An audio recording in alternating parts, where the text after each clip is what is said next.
తెలుగు రాష్ట్రాల మధ్య బనకచర్ల వివాదం చిచ్చుపెట్టింది. ఈ నేపథ్యంలోనే బుధవారం కేంద్ర జలశక్తి మంత్రితో తెలుగు రాష్ట్రాల ముఖ్యమంత్రులు భేటీ కానున్నారు. గోదావరి బనకచర్ల అనుసంధానమే ప్రధానాంశం కానుంది. ఎజెండాతో రావాలని ఇద్దరు సీఎంలకు కేంద్రం సూచించింది. అంతేకాదు సీఎస్లకు కూడా సమాచారం అందించింది. ఇదిలా ఉంటే ఎవరి వాదనలు వారు వినిపించేందుకు సర్వం సిద్ధమైంది. ట్రైబ్యునల్ల తీర్పులు, వాప్కోస్ నివేదిక కేంద్రం ముందు ఉంచేందుకు ఏపీ సన్నద్ధమవుతుంది.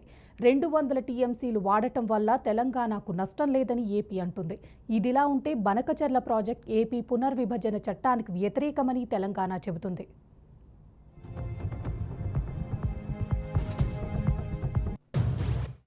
ఇదే అంశంపై మరింత సమాచారం మా మేనేజింగ్ డైరెక్టర్ రాజేంద్ర అందిస్తారు. Rajendra, over to you. Banakacherla project అనేది రెండు రాష్ట్రాల మధ్య వివాదాస్పదంగా రోజు రోజుకి ఒక ఉద్రిక్తత పెరిగేటటువంటి వాతావరణం కనపడుతోంది.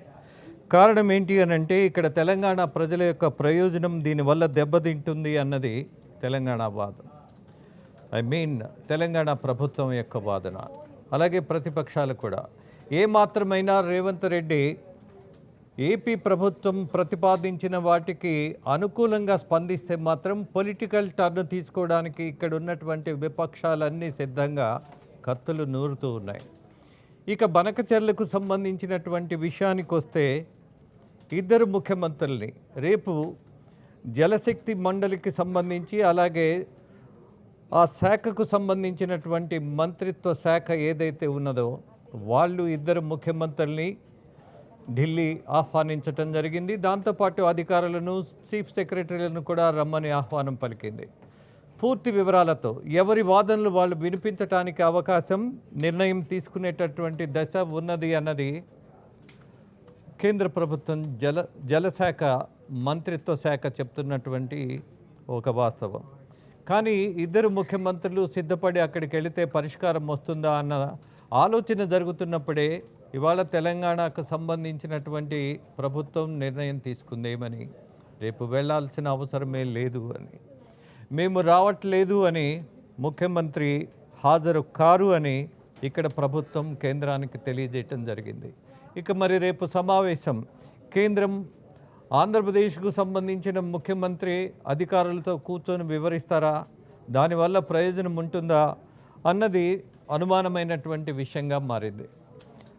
ఒక ముఖ్యమంత్రి తన వాదన వినిపిస్తే మరి కేంద్రం జలశక్తి మంత్రి ఏదైనా నిర్ణయం తీసుకోగలరా, మంత్రి కానీ అధికారులు కానీ క్లారిటీ వస్తుందా, వచ్చే అవకాశం ఉండదు.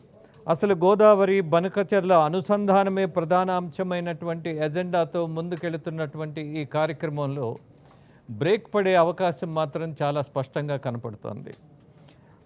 ఒక ముఖ్యమంత్రి వెళ్ళి మరో ముఖ్యమంత్రి వెళ్ళకపోవడం వల్ల ఇద్దరికి సంబంధించినటువంటి సమస్య ముందుకు సాగే అవకాశం లేదు. ఆంధ్రప్రదేశ్ వాదన కేవలం 200 టీఎంసీలు, దట్టు వరద జలాలను మాత్రమే మేము ఉపయోగించుకుంటే తెలంగాణ ప్రభుత్వానికి, ప్రజలకు, ఆ రాష్ట్రానికి వచ్చినటువంటి నష్టమే లేదు అని సుస్పష్టంగా చెప్తున్నారు. అదే వాదన వినిపిస్తున్నారు. ఇక బనకచెర్ల ట్రిబ్యునల్ పరిధిలోకి రాదు కాబట్టి వరద జలాలతోనే బనకచెర్ల ప్రాజెక్టు నిర్మాణం జరుగుతోంది కాబట్టి ఇక్కడ వచ్చిన నష్టమేమీ లేదు. ముఖ్యంగా వెనుకబడ్డ ప్రాంతంగా రాయలసీమ ఇప్పటికి కూడా కనీసం నీటిపారుదలకు సంబంధించినటువంటి వెనుకబాటుతనం కనపడుతోంది కాబట్టి ఇక్కడి నుంచి నదుల అనుసంధానంతో రాయలసీమ ప్రాంతాన్ని సుశ్యామలం చేయాలన్నటువంటి నిర్ణయం తీసుకున్నటువంటి ఆంధ్రప్రదేశ్ ప్రభుత్వానికి మరి ఇవి అడ్డంకుగా మారేటటువంటి వాదన తెలంగాణ ప్రభుత్వం వినిపించే అవకాశమే ఉన్నది. అసలు ఒప్పుకునే దశే లేదు అని ముఖ్యమంత్రితో పాటు అధికారులు కూడా తేల్చి చెప్పినటువంటి విషయం కొత్తది కాదు. ఇక రేపు వెళ్లాల్సిన అవసరమే లేదని తేల్చి చెప్పినటువంటి తెలంగాణ ప్రభుత్వం అధినేత, అధికారులు ఈ నిర్ణయాన్ని ప్రకటించిన తర్వాత ఈ వివాదం కొనసాగుతూనే ఉంటుంది. కానీ ఆంధ్రప్రదేశ్ తీసుకున్నటువంటి ఈ బనకచెర్ల ప్రాజెక్టు ముందుకు వెళ్ళే అవకాశం కూడా లేదు. దాంతోపాటు కేంద్రం కూడా బనకచెర్ల ప్రాజెక్టును ప్రోత్సహించే పరిస్థితి లేదు అని, అలాగే అనేకమైనటువంటి అంశాలు వివాదాస్పదమైనవని, దానికి అప్రూవల్ ఇచ్చే అవకాశమే లేదని కేంద్ర ప్రభుత్వం కూడా స్పష్టం చేసింది, ఆ శాఖ మంత్రిత్వ శాఖ. ఇక మరి ఏక నిర్ణయంతో చంద్రబాబు కేవలం బనకచెర్ల మీదే ఇప్పుడు ఫోకస్ ఎందుకు చేస్తున్నారు? ఇక్కడ కాళేశ్వరం నదితో పోల్చుకుంటున్నప్పుడు, ప్రాజెక్టుతో పోల్చుకుంటున్నప్పుడు బనకచెర్ల ఏమాత్రం ఆర్థిక వనరు లేనటువంటి ఆంధ్రప్రదేశ్లో 1,00,000 కోట్లకు పైగా అవుతుంది అన్నటువంటి అంచనాలు కొంతమంది చెప్తున్నటువంటి దశలో ఈ 1,00,000 కోట్లకు సంబంధించినటువంటి ఖర్చు ఆంధ్రప్రదేశ్ భరించగలిగే దశలో ఉందా? ఎందుకు ఇప్పుడున్నటువంటి బలహీనమైనటువంటి దశలో బనకచెర్లకు వెళ్ళాలి?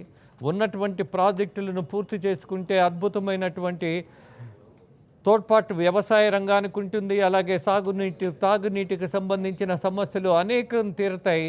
అలాగే పెండింగ్ ప్రాజెక్టులు ఉన్నటువంటి దశలో బనకచెర్ల లాంటి ఆర్థికపరమైనటువంటి భారమైన ప్రాజెక్టును ఇవాళ ఆంధ్రప్రదేశ్ ప్రభుత్వం, ముఖ్యంగా సిబిఎన్ చంద్రబాబు నాయుడు ఎందుకు దీన్ని ఛాలెంజ్గా తీసుకున్నారు అన్నటువంటి ప్రశ్న ఇవాళ ఉదయిస్తోంది. బట్ మొత్తం మీద ఈ ప్రాజెక్టు ముందుకు వెళుతుందా లేదా అన్న దాని మీద పెద్ద సందేహాలు అక్కర్లా. ముందుకు వెళ్ళే అవకాశం లేదు. కారణం ఒకటి, కేంద్ర ప్రభుత్వం దానికి తోడ్పాటు ఇచ్చే దశ లేదు. మరొకటి, ఆంధ్రప్రదేశ్ ఆర్థిక పరిస్థితి గమనించినప్పుడు ఇది ప్రాజెక్టు చేయగలరా లేదా అన్నది కూడా సందేహాస్పదమే. ఇక తెలంగాణ ప్రభుత్వం వ్యతిరేకిస్తున్నప్పుడు ఏకనిర్ణయంతో ఆంధ్రప్రదేశ్ ప్రభుత్వం బనకచెర్ల ప్రాజెక్టును పూర్తి చేయటం తర్వాత సంగతి, ప్రారంభించగలిగే దశ ఉంటుందా లేదా అన్నది ముఖ్యాంశం. ఇక దీనివల్ల వచ్చేటటువంటి సమస్య ఏంటి అని వాదన వినిపిస్తున్నటువంటి తెలంగాణ ప్రభుత్వం యొక్క విషయాలు మనం గమనిస్తే, ఇది పూర్తిగా పునర్విభజన చట్టానికి వ్యతిరేకమని తెలంగాణ ప్రభుత్వం చెప్తోంది. ఇక బేసిన్ అవసరాల విషయంలో న్యాయంగా నిష్పక్షపాతంగా వ్యవహరించాల్సింది పోయి ఇది కేవలం స్వార్థపూరితమైనటువంటి ప్రయోజనం కోసమే ఆంధ్రప్రదేశ్ ప్రభుత్వం ప్రయత్నిస్తోంది అన్నది ఒక వాదన.